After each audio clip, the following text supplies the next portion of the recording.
এই যে শুনছেন, আপনার চাটা উঠে খেয়ে নেন, নাহলে ঠান্ডা হয়ে যাবে। আমার শুধু চা না, সাথে সিগারেটও লাগে। কিন্তু সিগারেট তো খারাপ ছেলেরা খায়। আমি তো খারাপ ছেলেই।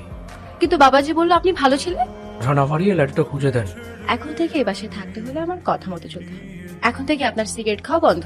খবরদার, আমার পার্সোনাল বিষয়ে একদম নাক গলাবেন না। আমি আপনাকে বিয়ে করছি ঠিকই, কিন্তু স্ত্রী অধিকার দেয়নি। এসবের মানে কি? কই, কোনো মানে নেই তো। আপনারা বললেন বাসা সিগারেট খাওয়া যাবে না, আবার আপনি সিগারেট এনে দিলেন যে। ওসব আপনি বুঝবেন না। আমি অনেক ভেবে দেখলাম, আমি যদি আপনাকে সিগারেট খেতে বাধা দেই, কোন দিন যেন আপনি আবার বলে বসেন আমি আপনাকে বিয়ে করেছি ঠিকই, কিন্তু স্ত্রীর মর্যাদা দিইনি। যাক, আপনার ব্রেন তাহলে মাথাতে আছে। আচ্ছা, একটা কথা বলবো, কিছু মনে করবেন না তো? জি, আমি কিছু মনে করবো, বলার দরকার নেই। আমাকে একটু মার্কেটে নিয়ে যাবেন, কিছু কেনাকাটার দরকার ছিল। কিছুক্ষণ পরে নিয়ে যাবো। আচ্ছা, তাহলে আমি তাড়াতাড়ি রেডি হয়ে আসি। তুমি এখানে? তোমার জন্য অপেক্ষা করছিলাম। আমি যে এখানে আসবো তুমি কিভাবে জানলে?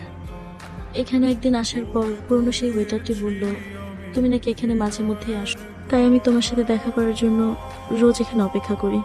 তোমার এই অবস্থা কেন? অভি, আমি তোমাকে ছাড়া ভালো নেই, চলো না আমরা সবকিছু ঠিকঠাক করে ফেলি। আমি কখনো তোমাকে ছেড়ে যাব না। 3 বছর পর তুমি এটা বলতে এসেছো? এত বছর লেগে গেছে তোমার এটা বুঝতে? আমাকে ছাড়া ভালো নেই তুমি? এতদিন তুমি কোথায় ছিলে? এই যে মেয়েটি আমার পাশে, সে আমার সাথে তার ভবিষ্যৎ দেখছে। সে তোমার থেকে আমাকে বেশি ভালোবাসে। এই 3 বছর আমি তোমাকে ভুলে গেছি, তুমিও আমাকে ভুলে যাও। চলো তো এখান থেকে, আমরা অন্য কোথাও গিয়ে বসবো।